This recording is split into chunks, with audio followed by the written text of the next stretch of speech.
Pas un jour ne passe sans qu'on parle d'Amazon. Le géant du commerce en ligne est omniprésent dans quasiment tous les secteurs. Émilie, bonjour. Bonjour David.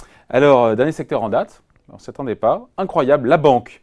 Bientôt, on va pouvoir, enfin si on est américain, ouvrir un compte et régler chez les commerçants avec sa carte Amazon. On dit les Américains, mais s'ils sont là-bas, un jour, ils viendront chez nous aussi. Alors, on n'est peut-être pas encore là, David, en tout cas pas en France, mais ça pourrait peut-être bientôt arriver aux États-Unis. En effet, alors on le sait, du haut de ces 121 milliards de dollars de fortune personnelle, Jeff Bezos est vraiment en train de tisser sa toile. Alors après la vente sur Internet, les services informatiques, le streaming vidéo, la santé avec Amazon Fresh, qui devrait d'ailleurs arriver dans pas très longtemps en France, voici donc un nouveau secteur très convoité par Amazon, c'est donc la banque, ou plus précisément certains services bancaires. C'est ce que nous a annoncé le Wall Street Journal pas plus tard qu'hier, une information qui n'a toujours pas été confirmée, en tout cas par Amazon. On peut faire confiance au Wall Street Journal quand même. On se dit que tout ça va pas faire très plaisir aux banques américaines. Est-ce qu'elles ont raison, Émilie, d'avoir peur quand on voit comment... C'est vrai, Amazon a disrupté, a bouleversé à peu près quasiment tous les secteurs de la distribution. La question quand même mérite d'être posée. Alors, c'est vrai que les banques peuvent trembler, surtout quand on sait que le géant de Seattle pèse 2 fois plus en bourse que la plus grosse des banques américaines, donc c'est dire. Et pourtant, pas sûr qu'Amazon aille véritablement chasser sur les terres des banques américaines. Alors, je m'explique. L'idée serait non pas de se poser en concurrent, mais plutôt de nouer des partenariats avec les banques. D'ailleurs, Amazon aurait approché il y a quelques mois plusieurs banques, dont JP Morgan et Capital One. Alors pour l'instant, on ne sait pas grand-chose, il y a peu de détails qui ont filtré. Ce qu'on sait, c'est qu'il s'agirait pour les clients d'Amazon d'ouvrir un compte courant. Alors est-ce qu'ils auront pour autant une carte bancaire, un chéquier? Est-ce qu'ils pourront faire des achats ailleurs que sur les sites d'Amazon? Mystère, pour l'instant on ne sait pas. Bon, quel est l'intérêt, encore une fois, pour Amazon de ne pas y aller en direct, de s'associer à des banques, parce que le groupe pèse hyper lourd en bourse. On se dit peut-être qu'il n'en a pas besoin.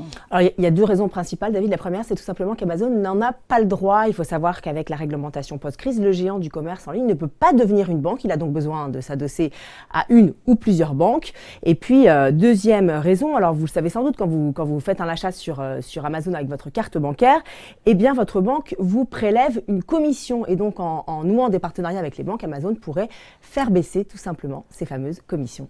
Évidemment, on comprend bien, c'est malin tout ça. Mais est-ce que derrière, après, la question, c'est de savoir si le consommateur sera prêt à cette aventure, à suivre Amazon dans cette aventure bancaire. Il faut de la confiance, évidemment.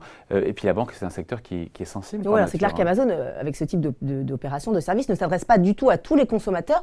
Il a dans le viseur, en fait, 2 types de consommateurs bien précis. Il y a d'abord tous ceux qui n'ont pas de banque, ses clients qui ne sont pas bancarisés, c'est comme ça qu'on les appelle. Et puis, deuxième type de consommateurs, ce sont les fameux millennials. David, vous savez, ces jeunes adultes qui sont nés entre 1980 et 2000 et qui ont des habitudes de consommation très marquées, notamment en matière de services financiers. Alors, grosso modo, ils n'ont pas forcément de carte de crédit.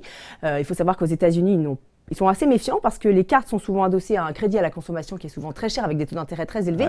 Et puis de toute façon, pour réaliser des paiements ou faire des virements, ils n'ont pas forcément besoin de passer par les banques traditionnelles. Pourquoi? Parce qu'ils ont leur fameux smartphone qui permet de faire tout, quasiment tout. Donc vous le voyez, finalement, en lorgnant sur les non bancarisés et puis sur les millennials, Amazon ne se pose pas forcément en concurrent direct des banques traditionnelles. On se dit quand même qu'une alliance entre Amazon et les banques, c'est quand même quelque chose d'un peu contre nature. On dit qu'il va y avoir des obstacles, notamment réglementaires quand même. Non? Alors c'est vrai que si on regarde en arrière, on ne peut pas être très positif, c'est clair. On va rappeler qu'Amazon n'est pas le premier à vouloir se lancer dans les services bancaires.